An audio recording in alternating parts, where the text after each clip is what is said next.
My people, how's everybody's Sunday doing? I hope it's as good as mine's going. Make sure you guys check out DNK Knives, please. Good people, good company. And if you do purchase something from DNKKnives.com, you can use this coupon code behind the edge 10 to get yourself 10% off.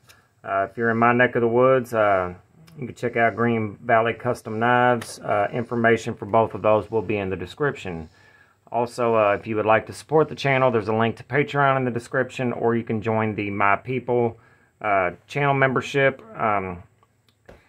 Every bit of it helps the channel continue to be a channel. I'm also doing a giveaway that will end this evening at 9 p.m. So if you're interested in that, all you got to do is join. You have to do nothing else whatsoever. Make sure you guys subscribe. I'm giving away the TRM Neutron 2 as soon as we get to 2,000 subscribers. So if you're interested in that, all you got to do is subscribe. And if you don't want notifications and your phone going off more than it already does, just turn the bell off. No big deal. But most importantly, please hit the like button. For some reason, the like button and a comment is more important than views, subscribers, than anything. So if you don't mind, I appreciate that very, very much. Today, we are going to add some Skiff bearings. These are called Rocket Glide rings, but they're bearings, to this civivi. This is the first time that I've ever gotten Skiffs to put in any knife. I had intended on putting them in this pyrite, but they're not the right size because I'm a dumbass. These are 5mm with a 1/16 inch ball. And we're going to see if in this case, if it's worth it. The action on this knife is pretty good. This knife belongs to my daughter, but she doesn't really care for it that much, so I might give her a different knife. I have a baby banter in there that she would probably like better, and then I'll take this one. This one is the Imperium. It is in Nitro V, and it is absolute scary sharp. Probably one of the sharpest knives I have. Nitro V and 14C28 and AEBL, they're all very close to the same steel, and they get absolutely screaming sharp. And there's a reason for that. It's because they were originally made for straight razors.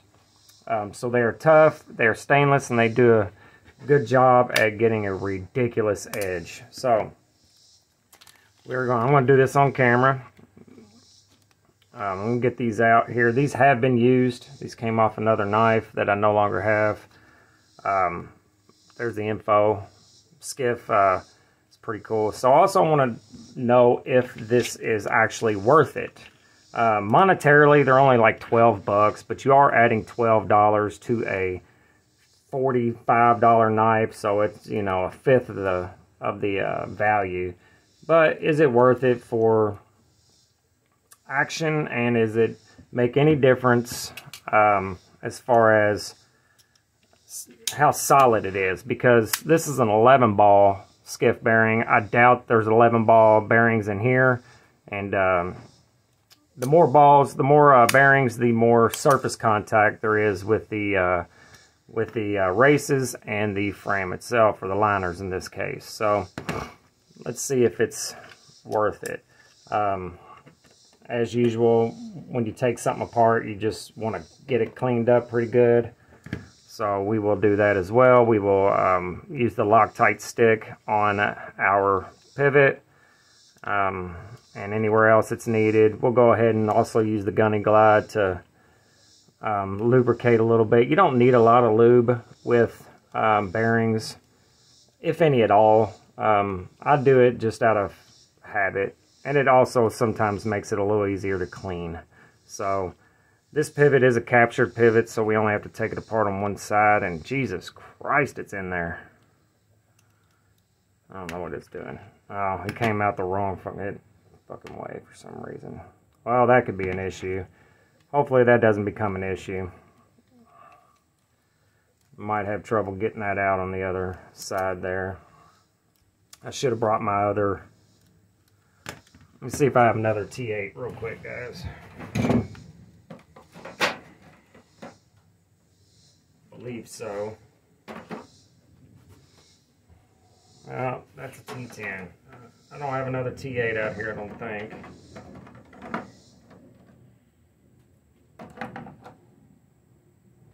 Nope, that's a T10. Alright, well, I'm woefully unprepared as usual, so we will see what happens. That came fucking flying apart.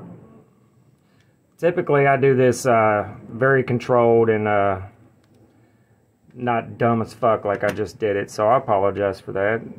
Definitely don't watch me for knife safety. And I think I've already lost a screw. Nope, there it is, hanging on the frame. That's why I like this little case here that holds this, because you can put the screws in there, just to make sure you don't lose shit. I'm going to set these to the side. There's the old bearings.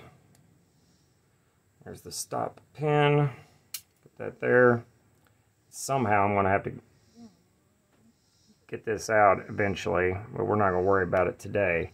I'm going to go ahead and clean it up a little bit. This knife is barely used at all, so it's not going to be too hard, too much to do.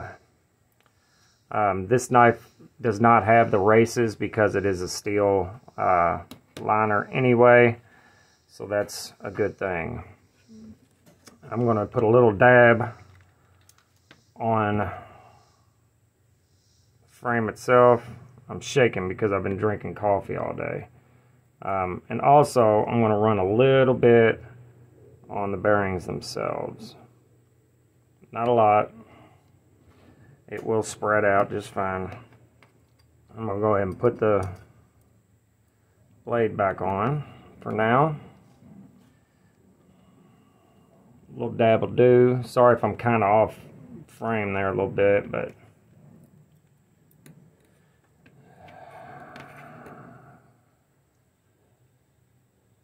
little dab will do.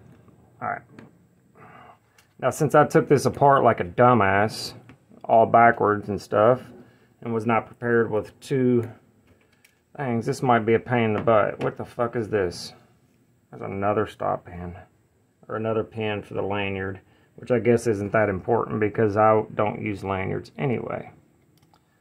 So, well, that worked out much easier than I thought it was going to. I'm going to go ahead and put this captured side in, so when I flip it over, it's not a big deal. I'm going to keep it together. Go ahead and get our frame screws back in. Whenever you go to screw it, a good rule to do is to turn it backwards till you hear that click and then start tightening. Just listen real quick. Hear that? Run it backwards, then you know you're in line so you don't strip it out. I'm sure most of y'all know that, and you're probably screaming at your phone or TV saying, yeah, we know, stupid. So, there we go. Back in, tighten this down. Again, don't look to me for knife safety because that was dumb. Alright. Pretty tight. It's a little too tight. Centering is way the fuck off. I don't know why that's not captured. I thought that was captured this whole time. That's really stupid that it's not. Really stupid in my opinion.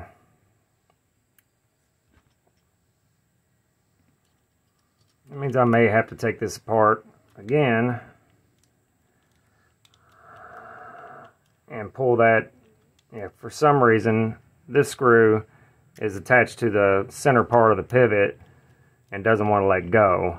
I guess you can't expect too much out of a $40 knife, but I still expect a captured pivot. Alright, so as far as action goes, it doesn't really feel any different to me. Yeah, feels about the same. It's not centered now, but I'll fix that off camera. It was centered before I started, and I'm sure it's because I don't have that pivot in there correctly. No big deal, I'll fix that off camera. So it may, actually does feel a little better, actually. It's not as drop shutty at the moment, but it does feel better. I don't know any other way to explain it other than it just feels, it feels better. Yeah, so I don't know, on a $40 knife, it's probably not worth it. If you're getting up into the couple $100 knives like this, then you might be able to see a difference, feel a difference, and at least in your head there'll be a slight difference, because you'll know there's skiffs in there, and you know it'll screw with your head and tell you that that's a better thing. So anyway, that's all we're going to do today, guys. I hope this video was interesting in some way. Make sure you're good to each other, love each other. Don't be a cunt. Life's short. There's no need for all that shit. And I will see y'all later on. Later.